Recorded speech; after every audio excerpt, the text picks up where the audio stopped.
Two tiny kittens beg a German shepherd for help. But what the dog did next is incredible. In a world where animals are abandoned, broken, and left to survive on their own, one old dog thought he'd seen it all. He was done saving anyone, done trusting, done caring. But when two terrified kittens show up at his feet, shaking, starving, and hunted, something deep inside him stirs. They're not just lost. They're running from something darker than anyone knows. But as the danger grows, so does the mystery. Who's really after them?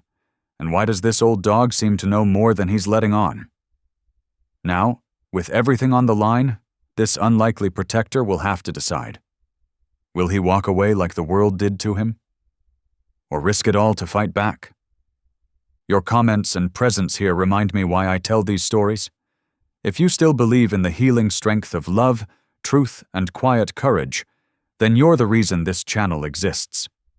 The cold rain pelted down in sheets, turning the narrow alley into a river of murky puddles.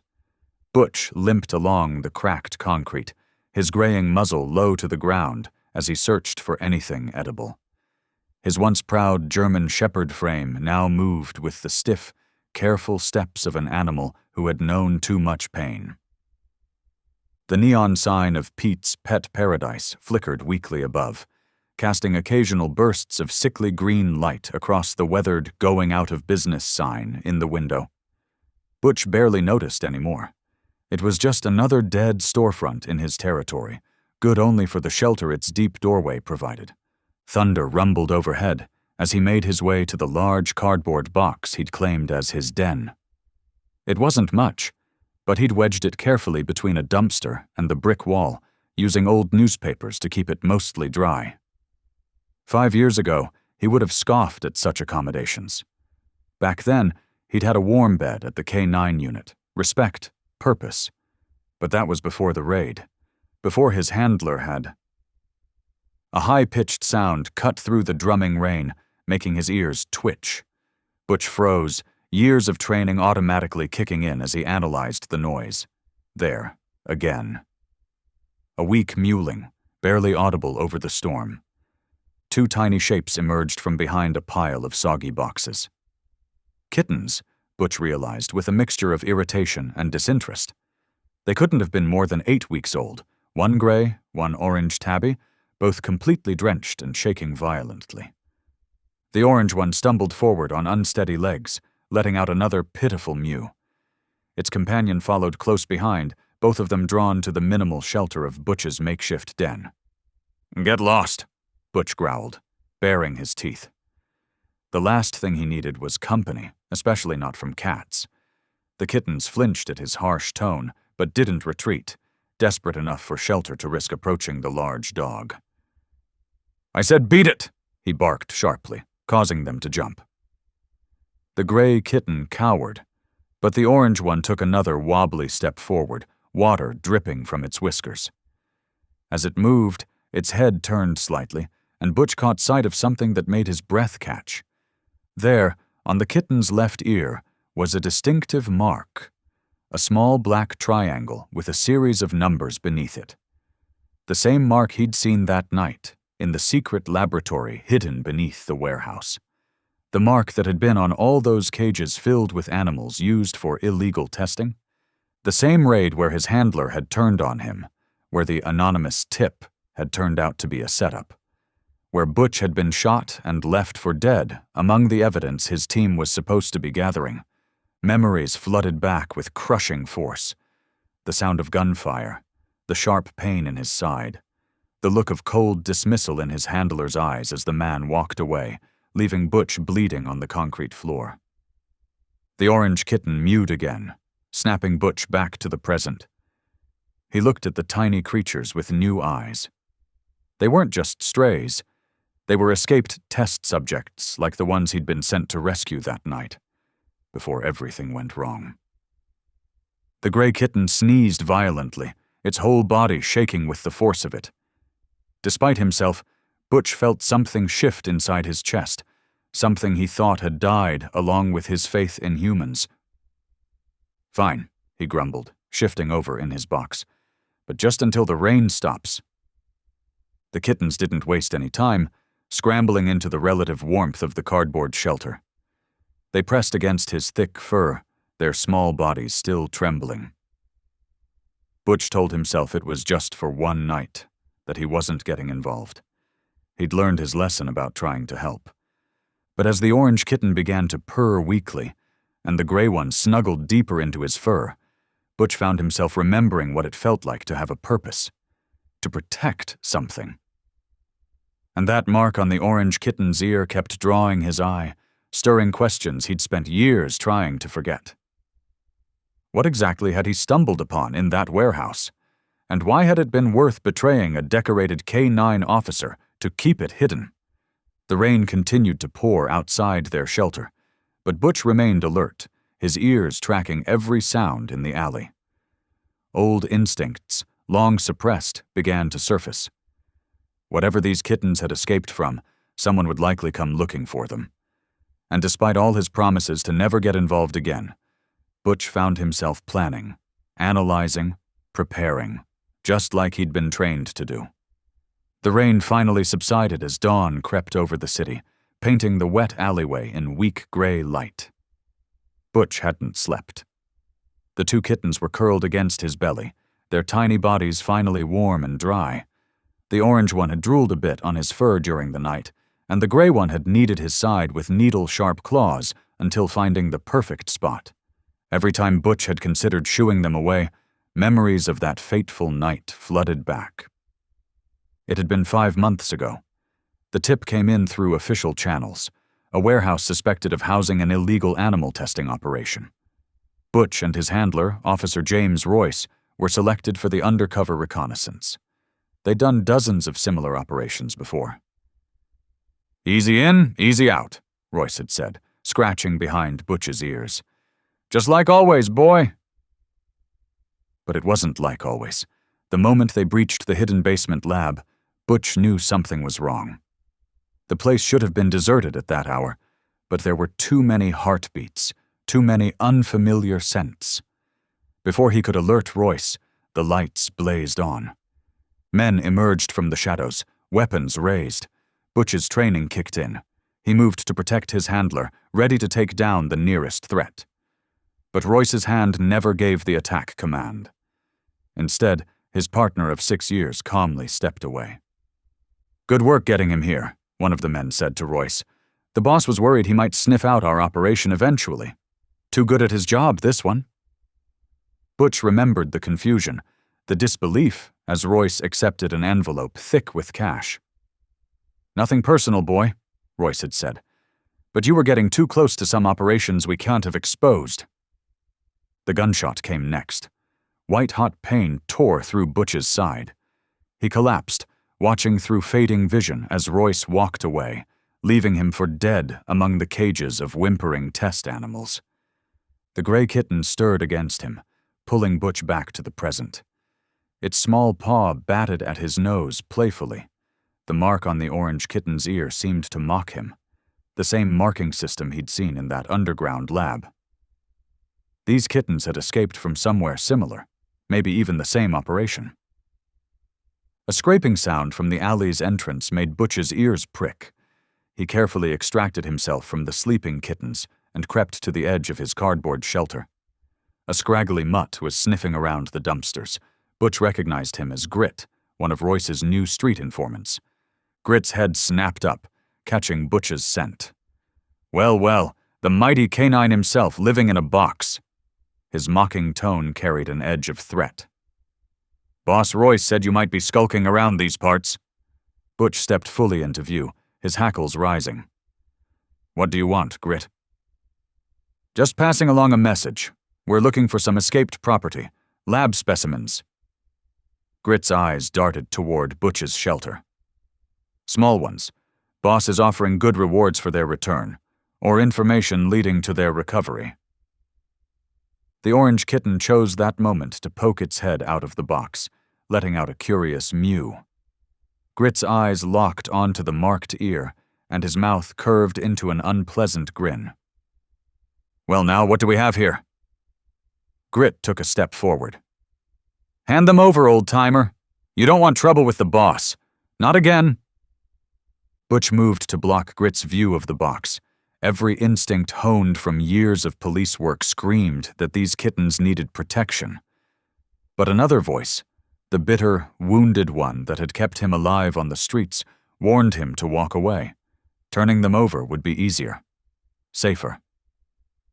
The gray kitten stumbled out next to its orange companion, both looking up at Butch with complete trust in their tiny faces. In that moment, he saw himself in their vulnerability. Abandoned, marked for death, with nowhere else to turn. "The kittens stay with me," Butch growled, his voice low and dangerous. "Tell Royce if he wants them, he can come himself." Grit's eyes narrowed. "You're making a mistake, old-timer. Boss Royce doesn't forget, and he doesn't forgive. These ain't just any strays, they're valuable property."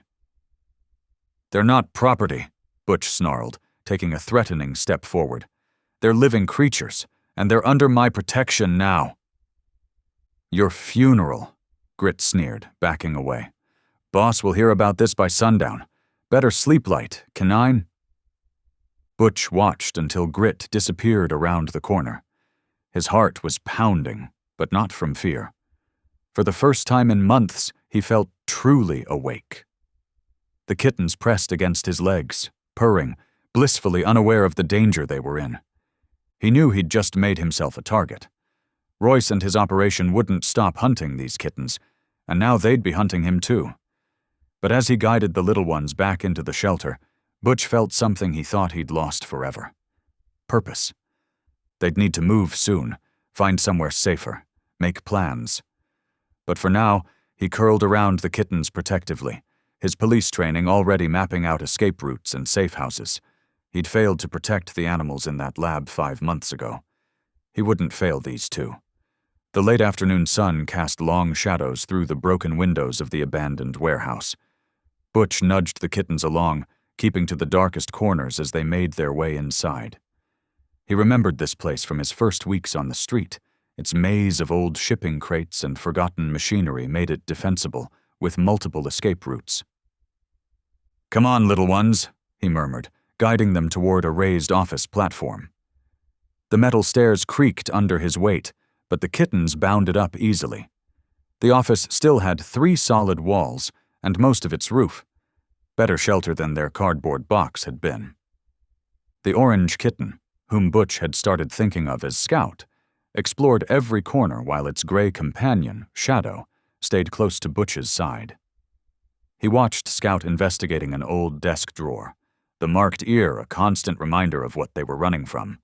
As night fell, Butch grew increasingly uneasy. His police training had taught him to trust his instincts, and right now every nerve in his body was on high alert. The warehouse was too quiet. No rats scurrying, no pigeons roosting in the rafters. A low growl from the darkness confirmed his fears. "Seems the old cop still has some skills," a deep voice rumbled. 3 large dogs emerged from behind a stack of crates, muscular pit bull mixes Butch recognized from Royce's crew. The leader, a scarred brute named Hammer, bared his teeth in a cruel smile. "Boss Royce sends his regards," Hammer snarled. "Says you're harboring some valuable property. Time to hand it over, old-timer." Butch positioned himself between the stairs and the approaching dogs. "The kittens aren't going anywhere with you." 2 more dogs appeared on his flanks. He was surrounded. Hammer laughed, a harsh, grating sound. 5 against 1, cop. Those odds don't look good for you." "I've had worse," Butch growled, though his old injuries ached at the memory of his last encounter with Royce's crew. Hammer lunged without warning, aiming for Butch's throat. Despite his age, Butch's training kicked in. He ducked and countered, his teeth finding purchase in Hammer's shoulder. But the other dogs were on him instantly. Pain exploded across Butch's back as teeth tore into him. He spun, fighting to keep his footing, but another attacker slammed into his side. The same side where the bullet wound had never fully healed. His leg buckled. Above, he heard the kittens crying out in distress. The sound filled him with desperate strength. He couldn't fail them like he'd failed those animals in the lab. With a roar of defiance, Butch surged upward, throwing off one attacker and catching another's leg in his powerful jaws. The fight was savage and quick. Butch's police combat training gave him an edge in skill, but he was outnumbered and years past his prime. For every blow he landed, he took 2 in return. Blood matted his fur, some his own, some his attackers. Finally, Hammer caught him with a crushing bite to his already weakened back leg. Butch went down hard on the concrete floor. Through blurred vision, he saw one of the dogs start up the metal stairs toward the kittens. No! With the last of his strength, Butch launched himself at the stairs. His injured body slammed into the metal support, and the whole structure groaned. The attacking dog lost its balance, tumbling back to the floor. Hammer stood over Butch, breathing heavily. "Just stay down, old man. This isn't your fight anymore." But Butch forced himself up again, standing shakily between them and the stairs. Blood dripped from multiple wounds, but his eyes were clear and determined. "Every fight against cruelty is my fight. That's what the badge meant. Still means." Something in his voice, the unwavering conviction despite his injuries, made Hammer hesitate. The other dogs, all sporting their own wounds from the battle, looked uncertain. "Boss Royce said you might be trouble," Hammer growled. "Said you never did know when to quit." He glanced at his battered crew. "Fall back. We've sent our message." The dogs melted back into the shadows, leaving Butch barely standing. As their footsteps faded, his legs finally gave out. He collapsed, his breath coming in ragged gasps. Soft paws touched his face. Scout and Shadow had crept down the stairs to him. The gray kitten began licking his wounds with its tiny, rough tongue, while Scout pressed against his side, purring loudly as if trying to comfort him. Through the pain, Butch felt a warmth he hadn't experienced since before his betrayal. These little creatures, who had every reason to fear and distrust, were showing him more loyalty than his human handlers ever had. "We'll be okay," he whispered, though every breath hurt. "But this isn't random. Royce, the lab, that mark on your ear, it's all connected, the same darkness I was trying to expose before." He trailed off, as Shadow continued tending his wounds with surprising gentleness. The kittens stayed with him through the night, keeping him warm as fever set in from his injuries. Their presence anchored him, gave him something to fight for. Tomorrow they would need to move again, find somewhere safer. But for now, in the quiet aftermath of violence, an unlikely family huddled together in the darkness. The morning sun filtered through broken warehouse windows, casting weak light on Butch's battered form. His wounds, though painful, were slowly healing thanks to the constant attention from the 2 kittens. The orange tabby, whom he'd started calling Sprig for his springy energy, kept bringing him scraps of food, while the quiet gray one, Cricket, stayed close, cleaning his injuries with gentle determination. Butch watched them with growing affection, though the sight of the laboratory mark on Cricket's ear still made his blood boil. "You two need to tell me more about where you came from," he said softly, trying not to frighten them. "Anything you remember could help." Sprig's ears flattened. "It was always dark," he mewed, pressing against Cricket for comfort. "Lots of cages, so many scared voices." Cricket nodded, her large eyes distant. "The animals would scream sometimes, then they wouldn't come back." Her tiny voice trembled. "We got out through a metal tunnel in the ceiling when they forgot to lock our cage. Ran for days." Butch's jaw clenched. The description matched what he'd seen during that final raid, before everything went wrong. But that facility had been shut down. Unless... "This was recent?" he asked. "Just last week," Sprig confirmed, his tail twitching nervously. The revelation hit Butch like a physical blow. The lab wasn't gone. It had just moved. Still operating, still torturing innocent animals. His old wounds ached with remembered betrayal, but now there was a new fire building in his chest. These kittens had escaped. But how many others remained trapped? A cultured voice interrupted his thoughts. My, The fearsome ex-police dog playing nursemaid to Kittens. How the mighty have fallen! Butch struggled to his feet, positioning himself between the Kittens and the warehouse entrance. A tall, elegant black horse stood there, his coat gleaming despite the grimy surroundings. "Valentine," Butch growled. "What do you want?" The retired racehorse stepped daintily into the warehouse. "Merely satisfying my curiosity. Word travels fast in these streets, you know. The great Butch, taking on Royce's entire crew to protect two tiny balls of fluff." He chuckled. "I must say, it's quite the image makeover. If you're here to mock me—" "Oh, settle down," Valentine interrupted, rolling his eyes. "I'm here because I might have information you'd find interesting." He paused dramatically. "About certain nighttime activities near the old rail yard." Butch's ears pricked forward despite himself. The rail yard was a known transfer point for illegal goods. "I've observed some rather suspicious loading operations," Valentine continued, preening slightly. "Cages being packed into unmarked trucks, strange sounds in the night. And just yesterday, I overheard some rather enlightening conversation about a major shipment being prepared for out-of-state transport." Cricket pressed against Butch's leg, trembling. "The metal boxes," she whispered. "That's how they moved us before." Valentine's expression softened slightly as he looked at the Kittens. "Well, well. Perhaps these little ones could confirm if what I saw matches their experience?" He turned back to Butch. "That is, if you're interested in more than just playing protective father." Butch ignored the jibe. "When is this shipment happening?" 3 days from now, according to the chatter." Valentine's tone became serious. "They're consolidating operations, moving everything to a new location. This could be your only chance to act."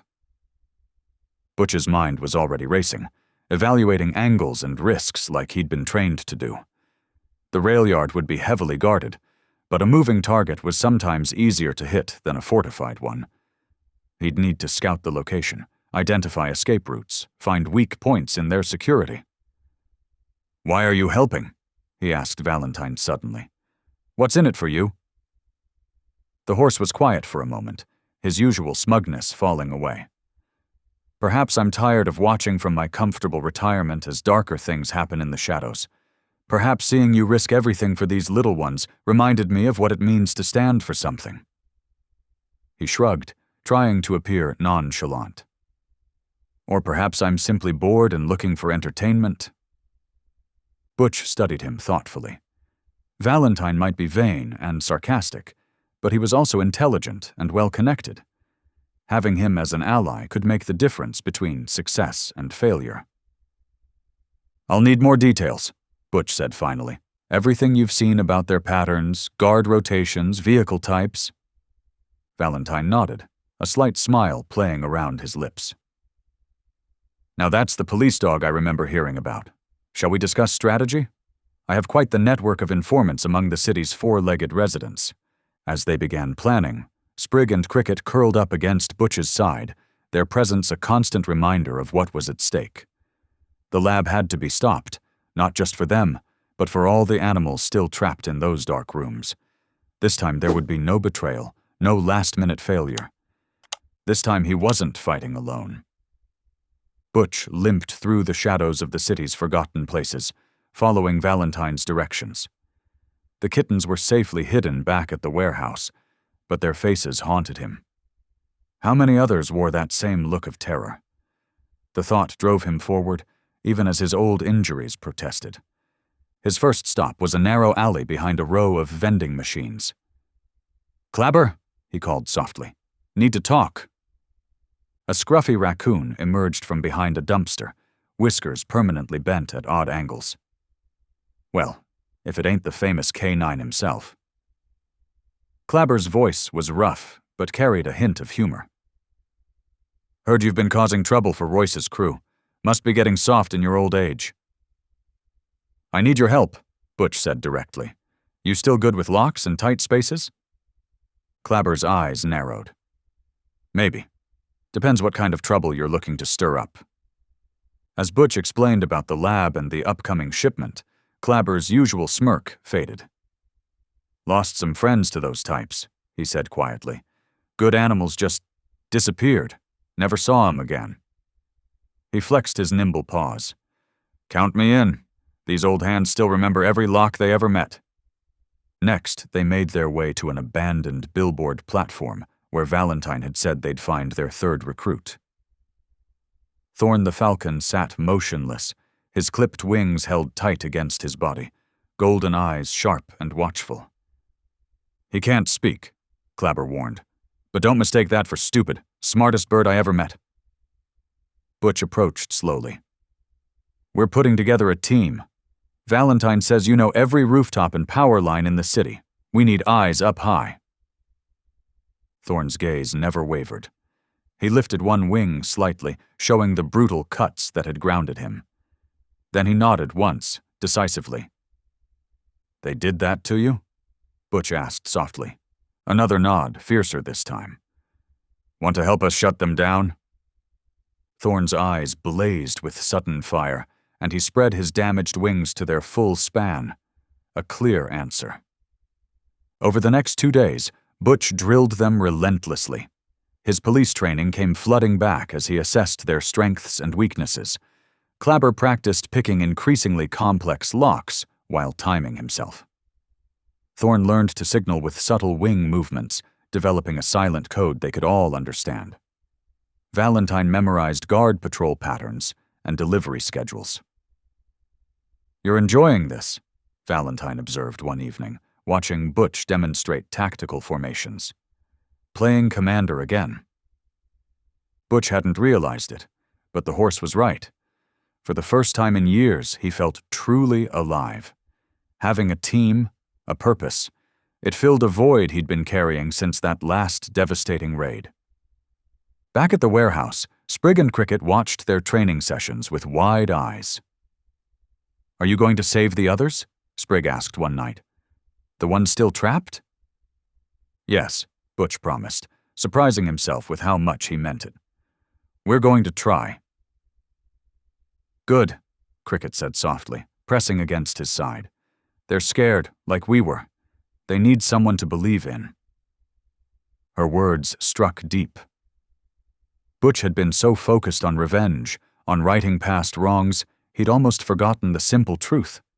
Every animal in those cages was like Sprig and Cricket, waiting for someone to care enough to help. The team gathered for final preparations near the train bridge. Thorn had scouted the entire route, marking potential hazards and escape paths with carefully arranged pebbles. Clabber demonstrated the specialized tools he'd crafted for different lock types. Valentine reported on the latest guard movements he'd observed. "They're getting sloppy," Valentine noted. "Overconfident. They don't expect anyone to challenge them here." "That's their mistake," Butch said, his voice firm. "We hit them during the transfer. Thorn signals when the trucks arrive. Clabber handles the cages. Valentine creates a diversion if needed. I'll deal with any guards." He looked at each of them in turn. "This isn't just about 2 kittens anymore. We're taking down their whole operation." "About time someone did," Clabber growled. "Been watching them poison these streets too long." Thorn's wings rustled in agreement, his eyes bright with purpose. "Well," Valentine said, trying to sound casual despite his obvious excitement. "At least it won't be boring." As they finalized their positions, Butch felt a familiar tension building. Not fear, but readiness. He'd carried guilt over his last failed mission for so long. Now he had a chance to make it right, not just for himself, but for every animal these criminals had hurt. The kittens were safe, yes, but safety wasn't enough anymore, not while others suffered. His police badge might be gone, but his duty to protect the innocent burned stronger than ever. Dawn was approaching. Soon, they would put their plan into action.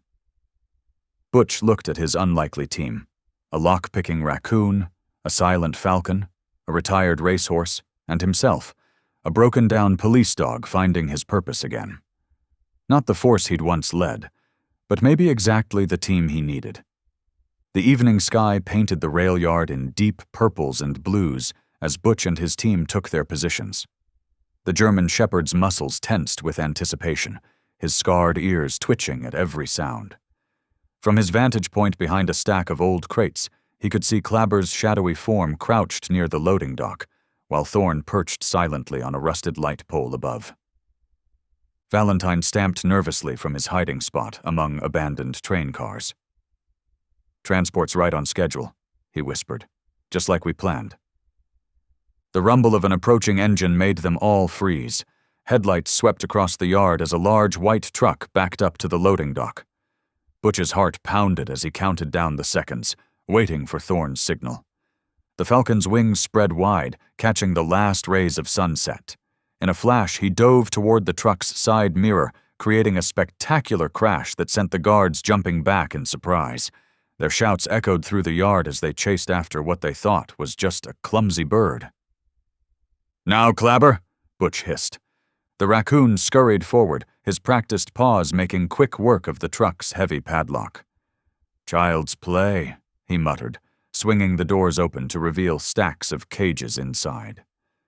Frightened eyes gleamed in the darkness. Dozens of animals, all bearing the same marked ears as Sprig and Cricket.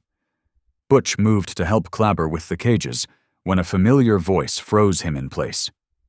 "Well, well, the prodigal dog returns." That voice. Butch hadn't heard it in years, but it haunted his nightmares. He turned slowly to face the truck's cab, where a muscular figure emerged into the fading light. "Royce!" Butch growled, his fur bristling. The pitbull mix stepped forward, his cropped ears and cold eyes exactly as Butch remembered them. But there was something else, something human in his bearing, in the way he moved. Then it hit him. This wasn't just another enforcer.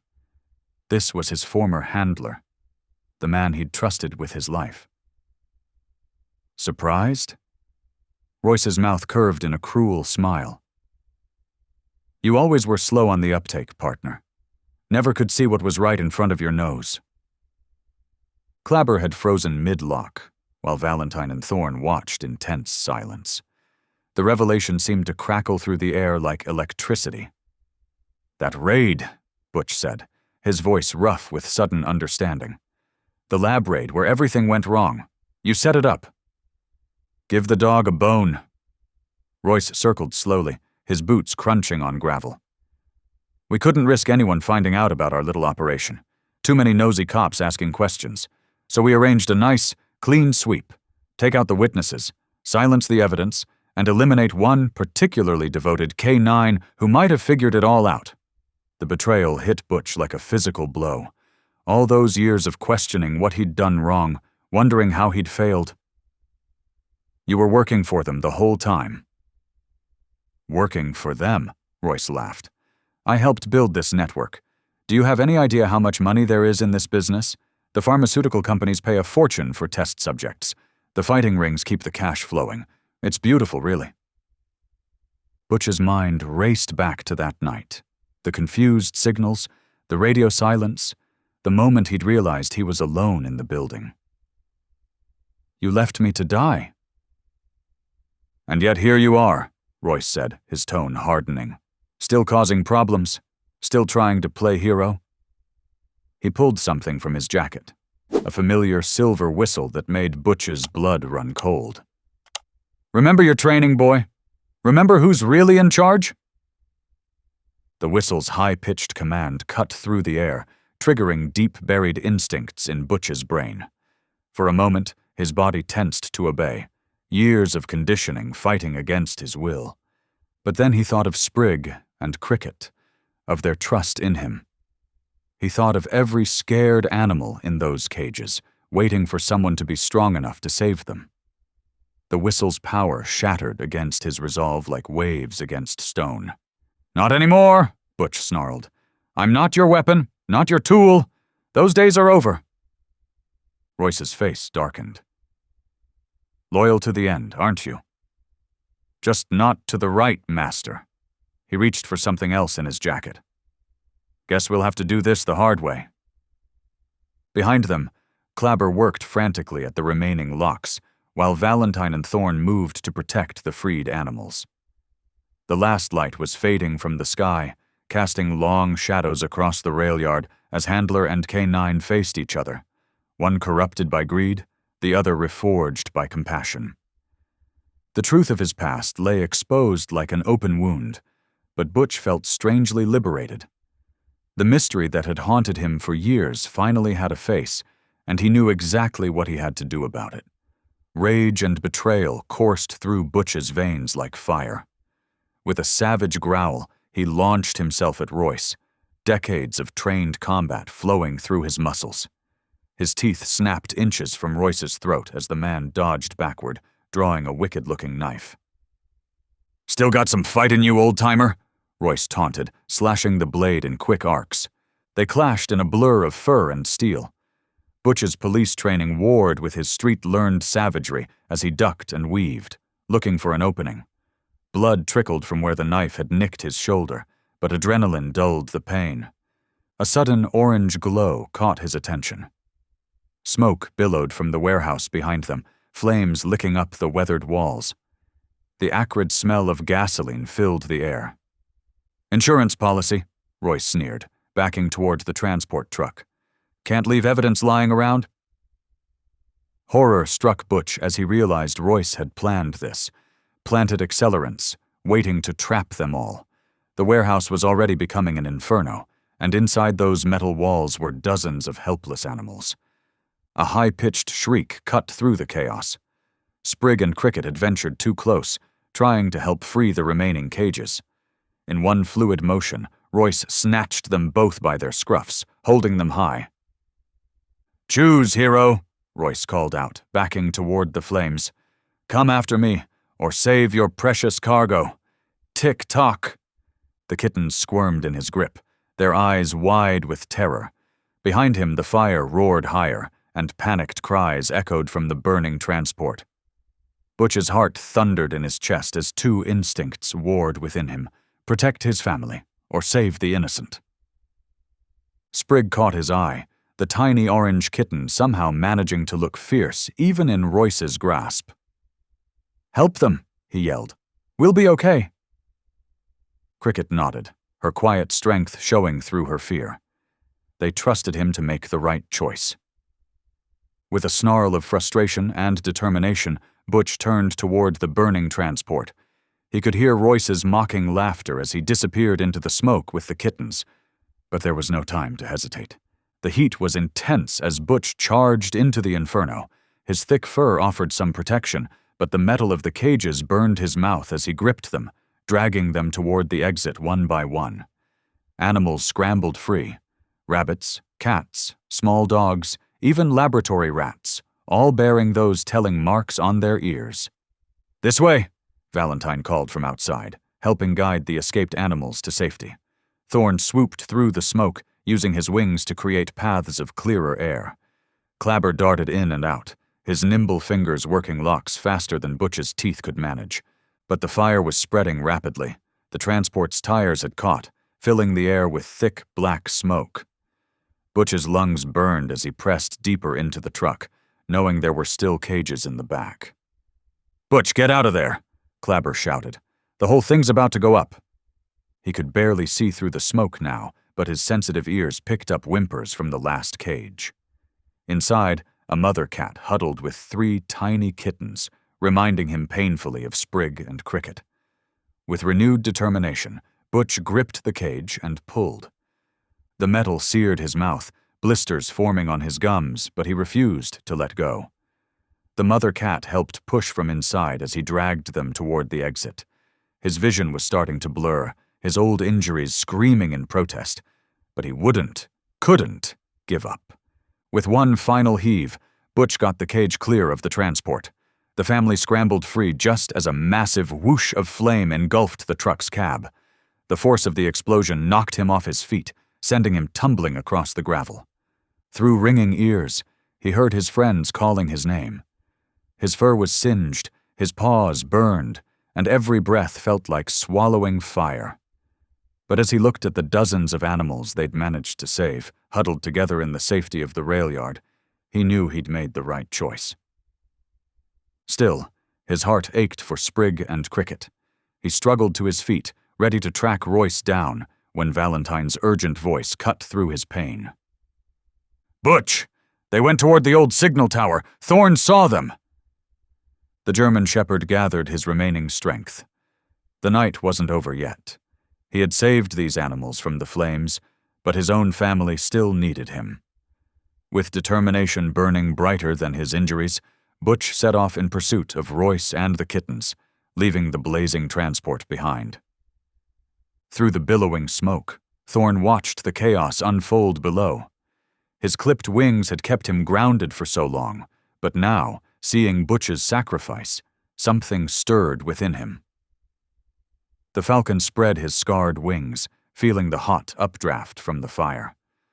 With a powerful leap, he caught the thermal and soared for the first time in years. Pain shot through his damaged flight feathers, but determination drove him higher. From his new vantage point, he could see the whole industrial district.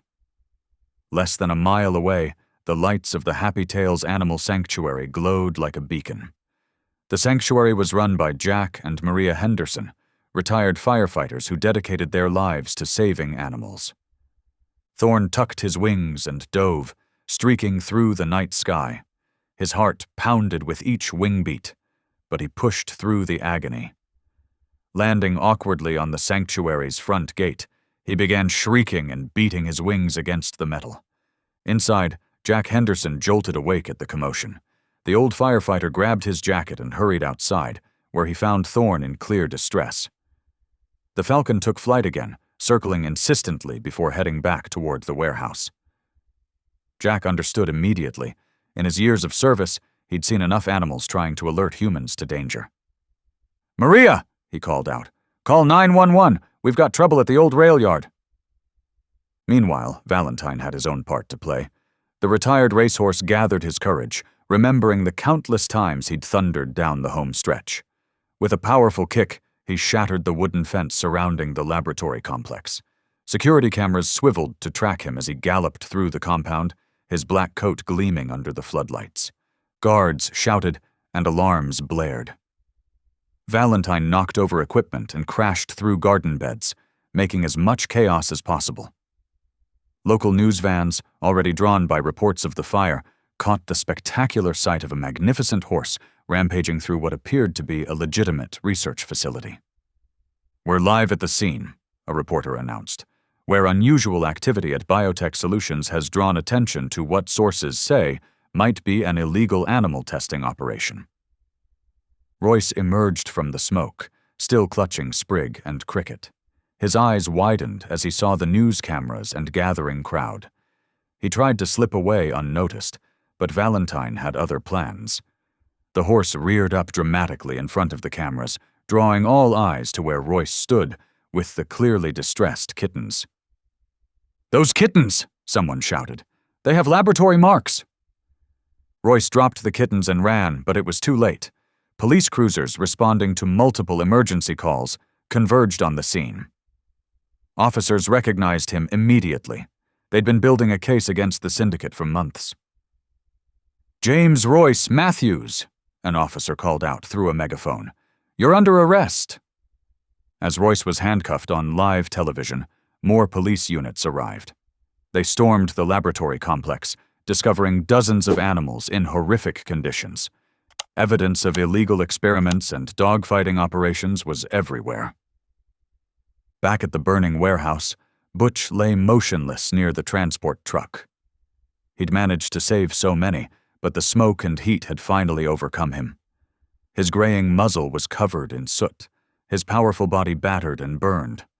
Jack Henderson arrived with emergency crews, his firefighting instincts taking over. As paramedics treated injured animals, he spotted Butch through the smoke. Without hesitation, he rushed forward and scooped up the unconscious German shepherd. "Hang on, old boy," Jack whispered, carrying Butch to safety. "You're not done yet." Sprig and Cricket, having escaped in the chaos, found their way back to the warehouse. They watched anxiously as Jack loaded Butch into his truck, heading for the sanctuary's veterinary clinic.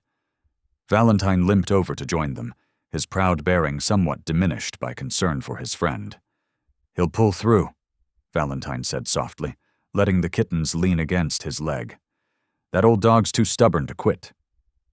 Thorn landed nearby, his wings trembling from exertion, but his eyes bright with triumph. Together they watched as police lights filled the industrial district, illuminating the night with the promise of justice.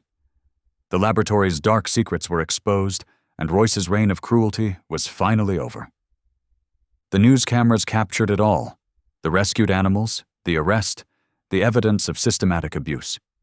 But they also captured something else: the unlikely family of animals who had worked together to bring it all down.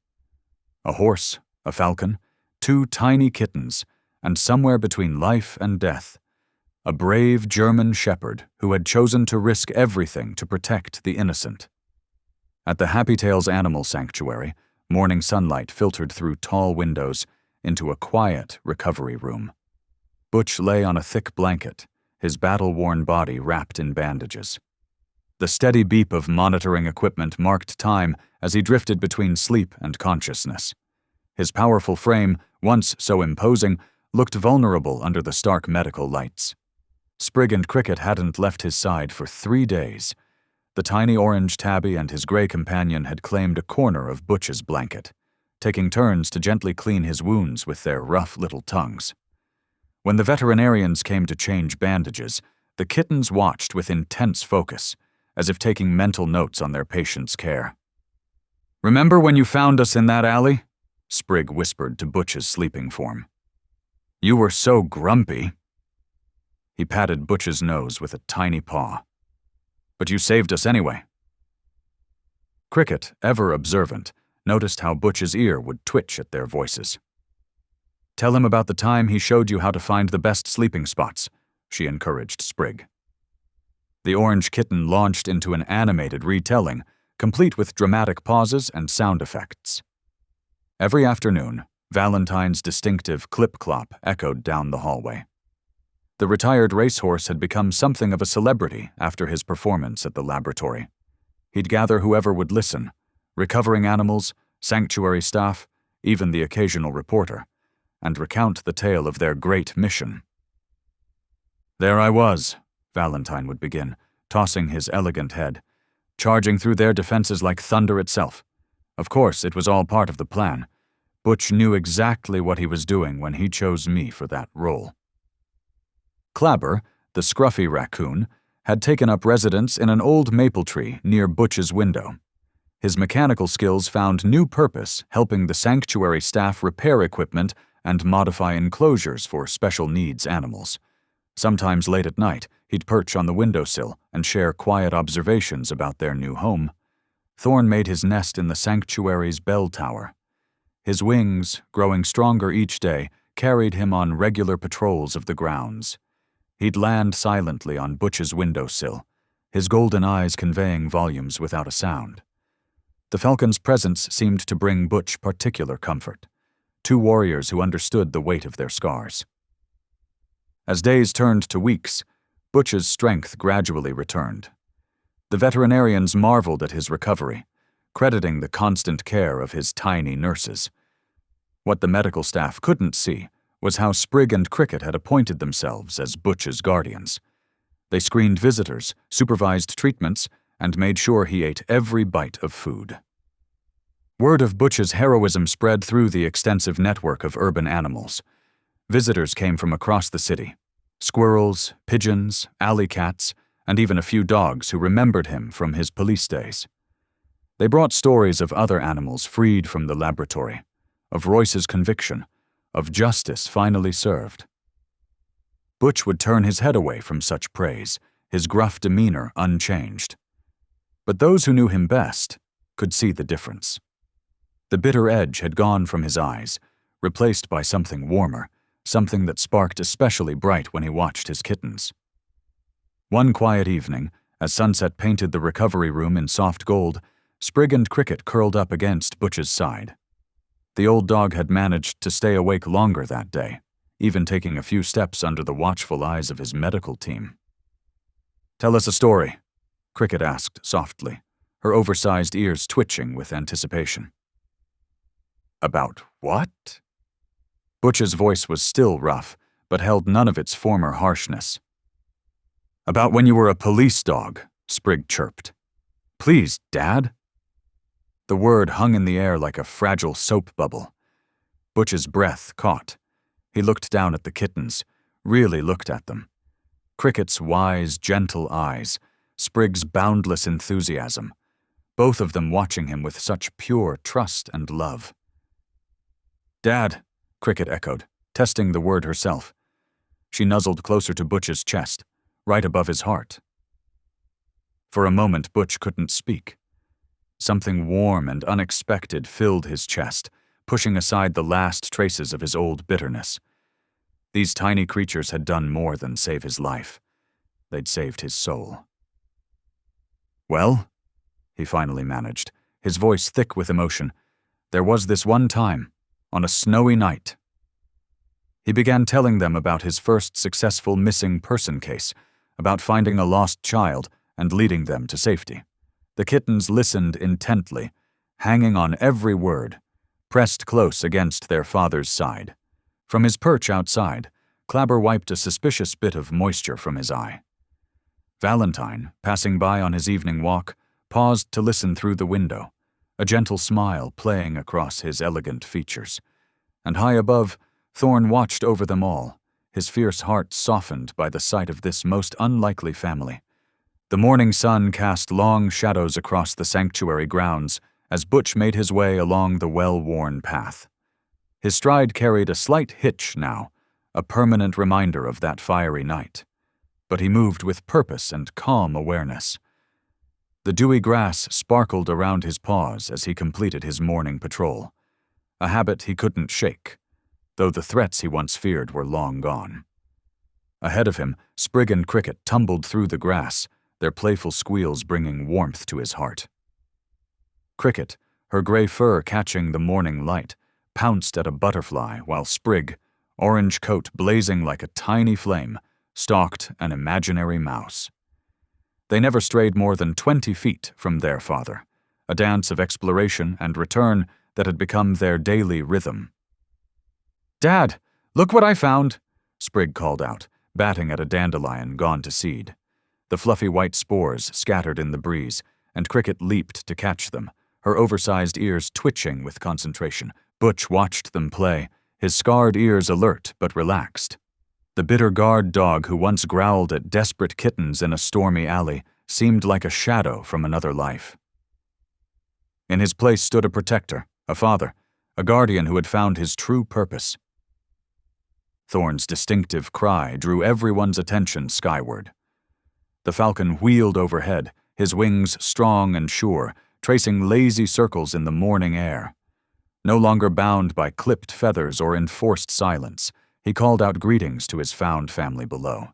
His voice, unused for so long, had grown strong and clear. "Show off," Butch muttered, but his eyes crinkled with affection as he watched his friend soar. Cricket paused in her play to sit beside Butch, her small form pressing against his foreleg. "You're smiling, Dad," she observed quietly, her wise eyes studying his face. Butch hadn't realized it, but she was right. The expression felt foreign yet natural, like a long-forgotten skill suddenly remembered. "Guess I am, little one." From across the grounds, Valentine's voice carried over. The horse was giving another tour to new sanctuary arrivals, his theatrical telling of their great rescue growing more elaborate with each retelling. "And there I was, charging through the night like a thunderbolt, while our brave leader Butch faced down the forces of evil." Sprig, who had heard the story countless times, still bounded over to listen, his eyes wide with pride.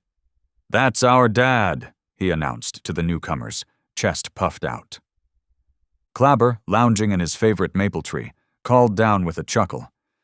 "Careful, Valentine. Your story gets taller every time you tell it." "I only speak the truth," Valentine insisted, tossing his elegant mane. "Well, mostly the truth. Perhaps with a few artistic flourishes." Butch shook his head, amused by his friend's antics. The sanctuary had become more than just a safe haven. It was home. The corrupt world that had once betrayed him seemed distant now, its power to hurt him dissolved by the love of his unlikely family. Cricket's gentle voice drew his attention back. "Are you happy here, Dad?" Butch looked down at his daughter, then across to where Sprig was now dramatically reenacting Valentine's charge for the newcomers. He watched Thorn glide overhead, keeping his eternal watch. He thought of Clabber's quiet loyalty and Valentine's proud friendship. "Happy?" He tested the word carefully. "Yeah, Cricket, I am. Not because nothing can hurt us here." He paused, finding the right words. "I'm happy because I have something worth protecting, because I have all of you." Cricket pressed closer, purring softly. Above them, Thorn called out once more, his cry carrying across the sanctuary grounds like a blessing. Sprig came bounding back, leaves stuck in his fur from his theatrical performance. He collapsed against Butch's other side, a tiny orange furnace of endless energy finally winding down. For a long moment, Butch stood there with his kittens, watching the morning unfold around them. His smile, once so rare, came easily now. Not because he had found safety, but because he had found purpose. Not because he was protected, but because he had become a protector once again. This time of something far more precious than any mission he'd ever known. Thank you for watching. Stories like this remind us who we are. If something touched your heart, go ahead and subscribe. I'll be back tomorrow with another story that just might stay with you.